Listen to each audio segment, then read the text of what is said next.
नमस्कार। Recording club के सभी सदस्यों को अहमदाबाद से दीपक की ओर से।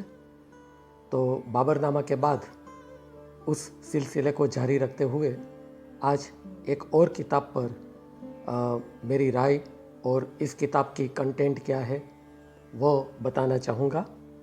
उद्देश्य यह है कि आप भी इस किताब के प्रति आकृष्ट हो और अगर रुचि पैदा हो जाए तो आप भी पढ़ लें। किताब का नाम है माई सनी डेज। लिखने वाले हैं भारत के महानतम क्रिकेटर और सर्वश्रेष्ठ ओपनर सुनील गावस्कर। उन्होंने कुल मिलाकर 5 किताब लिखी, इनमें से यह पहली है। इस किताब के साथ मेरी दिक्कत यह थी कि किताब इंग्लिश में है और मेरी इंग्लिश बहुत कमज़ोर है। वैसे तो आप कह सकते हैं कि मेरी सभी भाषाएं कमज़ोर है, क्योंकि आप ये संदेश जब भी सुनते होंगे मेरे, तो उसमें मेरी हिंदी की कमजोरियां भी आपके सामने आ ही जाती होगी। तो लगता है मेरा दिमाग का लैंग्वेज वाला सेक्शन कमज़ोर है। तो इंग्लिश में होने के कारण यह किताब मुझे 2 बार सुननी पड़ी, तब उसके 90% को मैं समझ पाया। 10% तो फिर भी छूट गया। किताब की शुरुआत होती है उनके जन्म के साल यानी कि 1949 से, और इसका अंत करते हैं वे 1976 के अंत तक में, यानी कि दिसंबर 1976 में। तो इन 37 सालों का उन्होंने अपना क्रिकेट का सफ़र इसमें विस्तार से लिखा है। अपने निजी जीवन के बारे में बहुत कम लिखा है, पर क्रिकेट के बारे में पूरे विस्तार से लिखा है।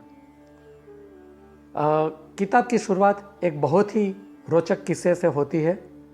उनके चाचा नारायण मशरूकर के कारण गावस्कर एक मच्छी मार के घर जाते हुए बच गए। अन्यथा वे लिखते हैं कि आज वह किसी मच्छी मार के यहाँ पले बड़े होते और हो सकता है कि कहीं पर मच्छी मारी कर रहे होते।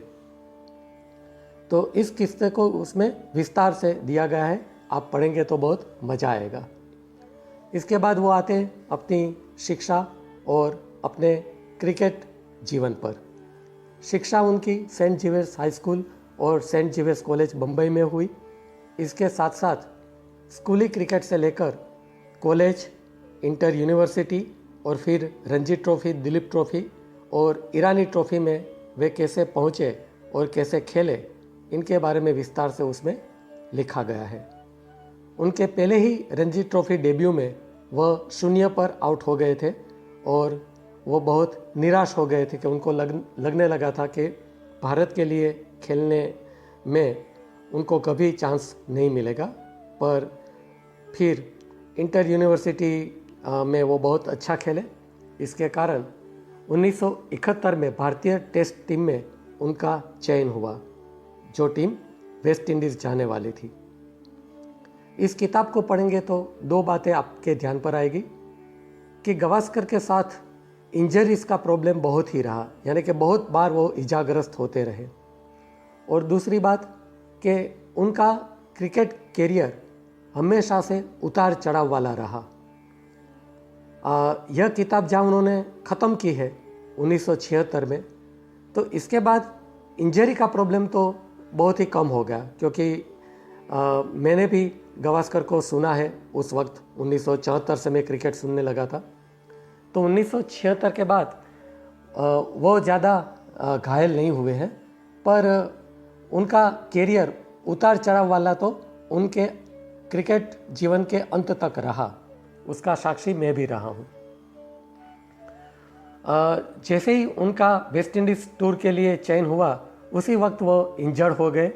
उनकी उंगली या अंगूठे में चोट आ गई और इसके कारण 5 टेस्ट मैच की सीरीज़ में वो पहला टेस्ट मैच मिस कर गए हैं। बाकी के 4 टेस्ट खेले और उसका इतिहास तो आप जानते ही हैं कि 4 टेस्ट में उन्होंने कुल मिलाकर 774 रन बनाए। उनका अंतिम टेस्ट यानी कि इस सीरीज़ का 1971 की सीरीज़ का अंतिम टेस्ट से पहले उनकी दांत की कैविटी उभर आई, दांत की सड़न उभर आई और इसके कारण बहुत ही दर्द हुआ। पर टेस्ट मैच में उनका चयन हो चुका था, इसलिए मैनेजर के तारापुर ने उनको पेन किलर भी लेने से मना कर दिया, क्योंकि पेन किलर से ड्राउजीनेस आ जाती है जिसका असर खेल पर हो सकता है। तो उसी दर्द के साथ, क्योंकि इस दर्द के कारण ना तो वो ठीक से सो पाते थे और न खाना खा पाते थे, फिर भी अंतिम test sport of Spain Trinidad में जो खेला गया उसकी पहली बारी में उन्होंने 124 और दूसरी बारी में 220 रन बनाए। और अंतिम दिन तो उनकी हालत बहुत ख़राब थी, क्योंकि नींद और खाना भी ठीक से नहीं खा पा रहे थे और सो पा रहे थे। तो शारीरिक और मानसिक हालत ख़राब होने के बावजूद क्रिकेट के प्रति उनका जो जुनून है उसके कारण वह यह सब कुछ कर पाए। और इस किताब को पढ़ते पढ़ते हमारे संदीप जी भी मुझे याद आ गए, क्योंकि उनका भी रिकॉर्डिंग क्लब के प्रति जो जुनून है, क्योंकि पता नहीं 24 घंटों में वो कैसे यह काम कर पाते हैं। तो ये किताब पढ़ते पढ़ते मुझे उनके बारे में भी सोचना पड़ा। फिर 1971 के अंत में रेस्ट ऑफ द वर्ल्ड और ऑस्ट्रेलिया के बीच में 5 टेस्ट मैच की सीरीज़ होती है। तो रेस्ट ऑफ वर्ल्ड में 3 भारतीयों का चयन होता है, उनमें सुनील गावस्कर, बिशन सिंह बेदी और फारूक इंजीनियर। उस 5 टेस्ट मैच में गावस्कर का परफॉर्मेंस बहुत ही सामान्य किस्म का रहा, पर उनको सीखने के लिए बहुत कुछ मिला, क्योंकि बहुत बड़े प्लेयर रेस्ट ऑफ वर्ल्ड में खेल रहे थे, जिनमें गावस्कर के जो आदर्श प्लेयर हैं, मॉडल प्लेयर रोहन कन्हाई, वह भी उनके साथ खेले थे और उन्होंने बहुत कुछ गावस्कर को सिखाया उस दौरान। इसके अलावा उस सीरीज़ के दौरान बहुत ही रोचक किस्से गावस्कर ने वर्णित किए हैं इस किताब में। उसमें सबसे ज़्यादा नोंदनीय किस्सा है जब 1971 में उसी सीरीज़ के दौरान भारत पाकिस्तान की जंग शुरू हो गई थी और उस रेस्ट ऑफ वर्ल्ड में 3 पाकिस्तानी खिलाड़ी भी खेल रहे थे, जहीर अब्बास, इंतखाब आलम और आसिफ मसूद। तो उनके साथ उनके संबंध कैसे रहे इसका उन्होंने वर्णन किया है। इसके अलावा इस जंग के बारे में जब फारूक इंजीनियर से एक पत्रकार ने इंटरव्यू किया और फारूक इंजीनियर ने इस इंटरव्यू में जो कुछ बोला उसकी कटु आलोचना गावस्कर ने की है। वैसे फारूक इंजीनियर के साथ उनके निजी संबंध बहुत ही मधुर थे, क्योंकि गावस्कर स्लिप में फील्डिंग करते थे ज़्यादातर समय में और फारूक इंजीनियर विकेट कीपर थे। तो दोनों के बीच में बहुत अच्छी बात होती रहती और संबंध इतने मधुर थे कि दोनों एक दूसरे को दिकरा कहकर संबोधित करते थे। दिकरा गुजराती शब्द है जिसका अर्थ होता है सन, SON। पर जब सच्चाई बयान करनी आती है तो गावस्कर बहुत ही बेबाकी से सच्चाई बयान करते हैं। किताब के अंत में भी उन्होंने एक बार फिर से इंजीनियर की आलोचना की है। तो यह उनकी एक विशेषता है कि चाहे कितने निजी संबंध क्यों ना हो, पर सच्चाई बयान करने में वो जरा भी झिझकते नहीं है। इसके बाद 1972 की टेस्ट सीरीज़ जो इंग्लैंड ने भारत का प्रवास किया था उसका बयान है। फिर 1974 में भारत इंग्लैंड के दौरे पर गया था और वह सीरीज़ भारत 3-0 से हार गया था और दूसरे लॉर्ड्स टेस्ट में भारत एक इनिंग में पूरी टीम 42 रन बनाकर आउट हो गई थी। तो उस सीरीज़ के बारे में 2 किस्से भारत में बहुत ही प्रचलित हुए थे। मैं भी उस वक्त क्रिकेट सुनने लगा था और स्कूल में भी दाखिल हो गया था, तो मुझे भी वो दोनों किस्से मालूम है। पर इस किस्से के बारे में पूरी जानकारी गावस्कर की इस किताब पढ़ने पर मिली। पहला किस्सा यह था कि कप्तान अजीत वाडेकर और बिशन सिंह बेदी के बीच में बहुत अनबन हो गई थी और ये बात सही है, बहुत बड़े पैमाने पर उनके बीच में झगड़ा हुआ था। और दूसरा किस्सा था भारत के एक क्रिकेट प्लेयर सुधीर नायक चोरी करते हुए पकड़े गए थे, ऐसा भारत में प्रचलित हुआ था। गावस्कर ने इसकी स्पष्टता की है कि दरअसल वह चोरी नहीं थी। कैसे, वो विस्तार से इस किताब में लिखा गया है।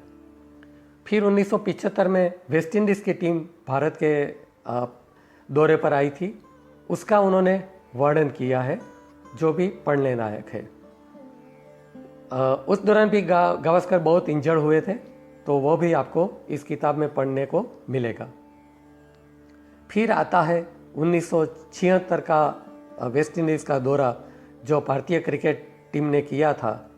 उसके 2 मैच, तीसरा टेस्ट मैच जो स्पोर्ट ऑफ स्पेन ट्रिनिडाड में खेला गया था, उसका वर्णन विस्तार से दिया गया है, क्योंकि यह मैच भारत ने 402 रन के लक्ष्य का पीछा करते हुए जीता था। तो उस वक्त वेस्ट इंडीज़ दुनिया की शक्तिशाली टीम थी और भारत उनके मुकाबले कमज़ोर टीम थी, पर भारत ने वो कमाल कर दिखाया था जो अब तक कोई टीम नहीं कर पाई थी, कि अंतिम बारी में 402 रन का पीछा करते हुए मैच भारत ने जीत लिया था। तो यह कमाल कैसे हुआ, इसका विस्तार से वर्णन गावस्कर ने किया है। और फिर आता है अंतिम टेस्ट जो किंगस्टन जमाइका में खेला गया था और जो बहुत ही विवादास्पद रहा, क्योंकि अंतिम टेस्ट में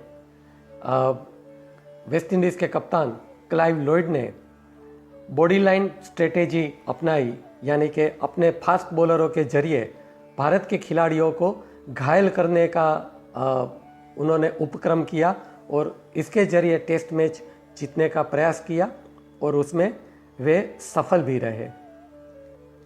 भारत के ज़्यादातर पत्रकारों ने और समाचार पत्रों ने यही लिखा है उसके बारे में कि जिस तरह से तीसरे टेस्ट में भारत ने वेस्ट इंडीज़ को परास्त किया, उसका बदला लेने के लिए लॉयड ने यह स्ट्रेटेजी अपनाई।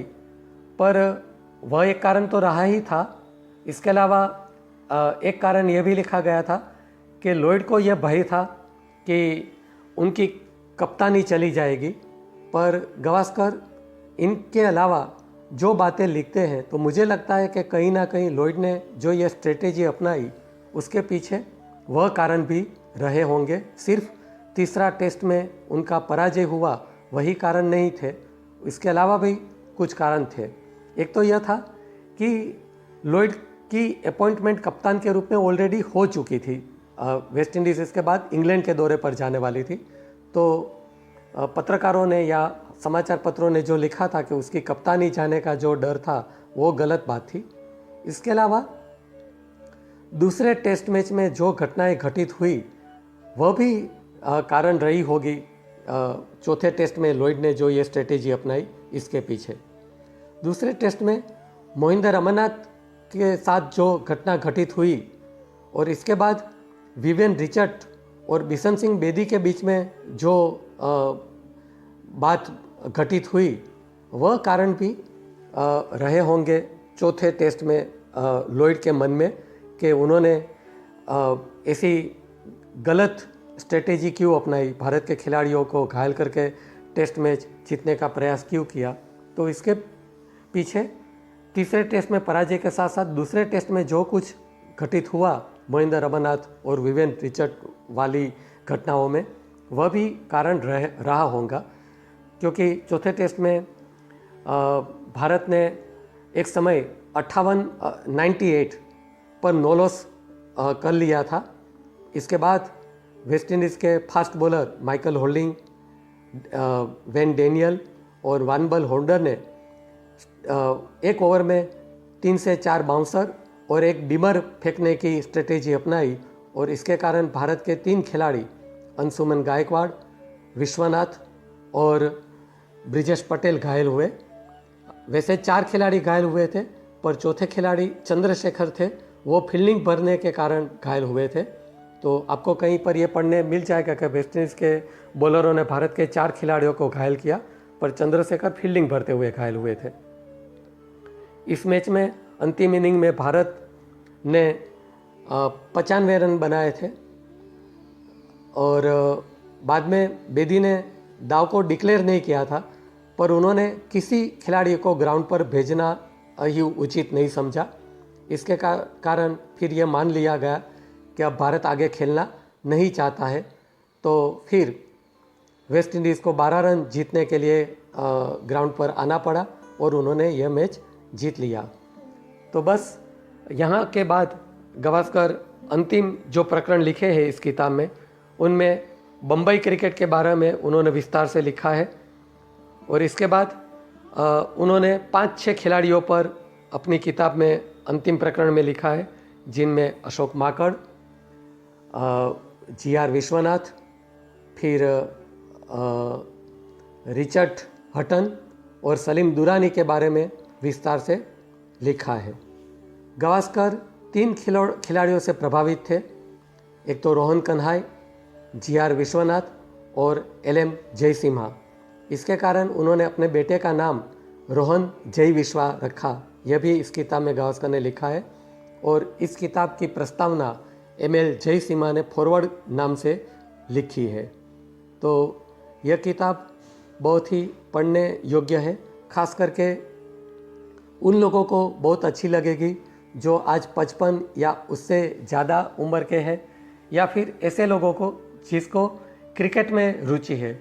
वे सिर्फ वर्तमान क्रिकेट नहीं सुनते, पर पुराने खिलाड़ियों और पुराने टेस्ट मैच या वनडे